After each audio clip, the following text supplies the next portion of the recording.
The first lesson of Unit 2, the present tense, its regular conjugations, and uses of the present tense. So by now, you should already know the Spanish subject pronouns, and you should know which ones are first, second, and third person. And you should also know that there are three Spanish verb endings, AR, ER, and IR, and that each group of verbs have their own endings depending on the tense, mood, and subject. To conjugate a verb in the present tense, you take the verb you want to conjugate and remove the infinitive ending, the AR, ER, or IR ending. And then to that stem, you add the present tense ending respective to the subject being used. This pattern will remain the same for all regular verb conjugations in the present tense. So these are the present tense endings for AR verbs.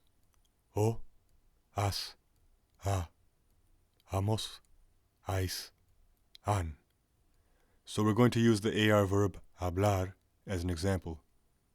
We remove the AR ending, the infinitive ending, and this gives us the stem HABL, habl. And then we simply add the respective endings we see above to the end of this stem. So we have habló, hablas, habla, hablamos, habláis, hablan.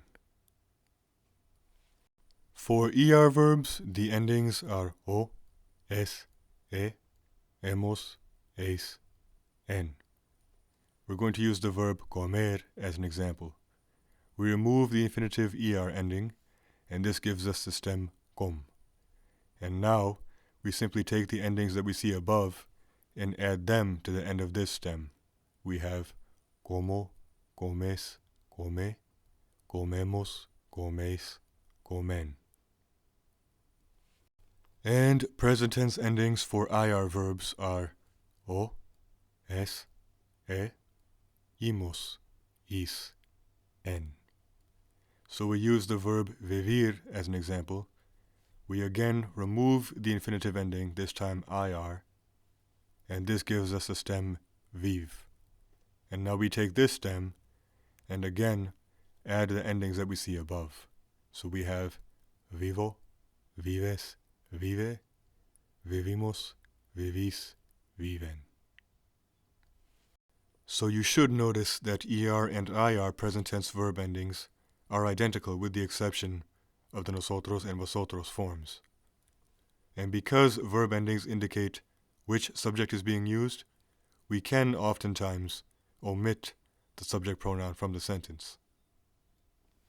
And let's look at the uses of the present tense. We have habitual actions, such as routines, hobbies, and jobs, those things that you would do over and over again. Hablamos español cada día. Estudio español en la escuela. Obviously, if you're discussing things happening in the present, things that are happening now, you will use the present tense. ¿Qué haces? Lavo mis ropas. You can also use the present tense to discuss things that are happening in the near future. Preparamos para la prueba en una hora.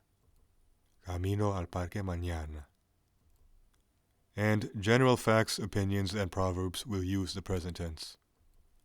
La mayoría de la gente no cree en fantasmas. Todos los caminos llevan a Roma.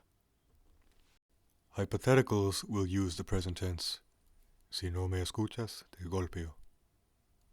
Lapses of time as well. Hace un mes que estudio para la prueba.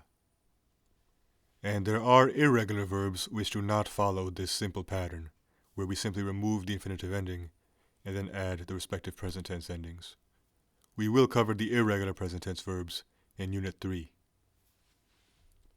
And that sums up the regular conjugations and uses of the present tense.